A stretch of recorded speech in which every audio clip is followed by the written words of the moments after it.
We do have some breaking updates that are coming in now. Earlier this morning, on the 4th of January, a video was posted on the White House's official handle on X regarding the capture of President Maduro. US officials stance: Nicolas Maduro had his chance until he didn't. The Trump administration will always defend American citizens against all threats, foreign and domestic. Let's in fact take a look at the video.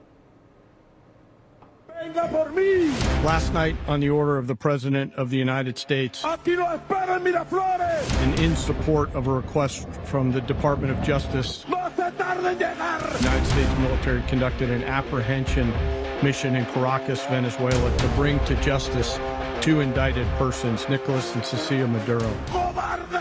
Nicolas Maduro had his chance until he didn't.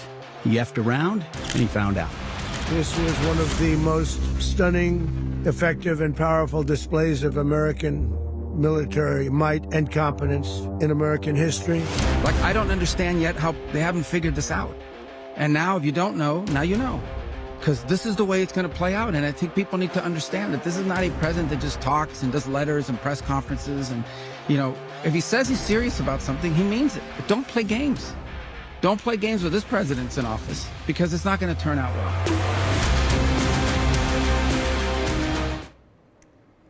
Anang Mittal, former Chief of Staff to Senator Mitch McConnell, continues to be with us. We've seen that official video released by the White House, and all of the statements that we've been seeing over the past few hours since the Nicolas Maduro was officially brought to New York, have been about how he is to be indicted, he is to be charged. And we saw the Attorney General Pam Bondi also make a statement that he will face US justice on US soil. Now, I would also like to, get your perspective on what exactly do you think this justice, this action will look like? What are the sort of charges that can be brought against Maduro? We've seen him being indicted for obviously narco terror as well as arms related offenses. So what exactly do we see being brought against and being brought for Nicolas Maduro now?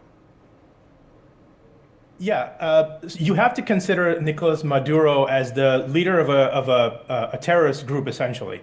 And some people may agree with that, some people may disagree with that. But this designation has been used to, on organizations such as Lashkar-e-Taiba, Al-Qaeda, and many other terrorist groups that not only get involved in violent terrorism, but get involved in terror financing, get involved in drug trafficking, which is used to finance that terrorism. And so Nicolas Maduro, organizations in Venezuela that are mafia-like called Tren de Agua or Aragua, Tren de Aragua, have been designated as foreign terrorist organizations under these laws that exist in the United States. And so the legal justification for trying him in federal court is going to be under those kinds of laws.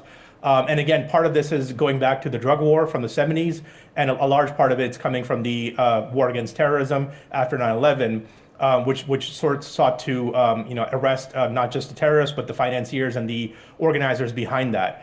And so that's probably the law that Nicolas Maduro is going to be charged under in federal government, much like Manuel Noriega was. The cartel leaders who are arrested are charged. For example, El Chapo, one of the drug trafficker cartel leaders from Mexico, was apprehended under those laws. So I think most likely in federal court, that is going to be the United States versus Nicolas Maduro and perhaps other affiliated terrorist organizations that are going to be indicted in that way. But it's going to be a much more legalistic process, I would say, than other processes during the war on terror, where terrorists were apprehended in secret, were sent to Guantanamo Bay in secret, and were held there in secret. I think this is going to be a much more public defacing or depancing or humiliation of a terrorist leader, because the problem isn't just Nicolas Maduro. The problem is there are a lot more terrorist states or narco-terrorist groups out there operating out of Colombia, operating out of Mexico, and so they have caused massive issues for the United States over the last few years, which includes not just fentanyl, the drug that comes in, the precursors come from China, they're then mixed together in South America, and then are sent over across the border to the United States. And the same thing for the immigration issue. Many illegal immigrants were using Venezuela and these kind of failed state areas as staging points to enter the border illegally and cross in mass numbers. So I think part of this justification for national security and why this happened at all is because this was seen as a legitimate security threat to the United States, not just the border security, but the national security and also crime, just fighting crime that is, occurring in the United States that originates from these countries. So I think that's just justification that Maduro is going to be charged under. We'll see how that lasts in federal court. I'm sure there will be people who are willing to defend him.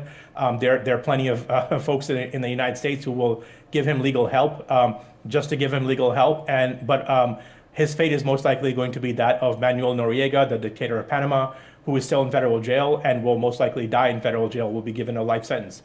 Federal prosecutors try to make these cases as airtight as they can, and they very rarely lose their cases in these kind of situations. Absolutely, sir. Thank you so much for joining us and taking the time to speak about this obviously very important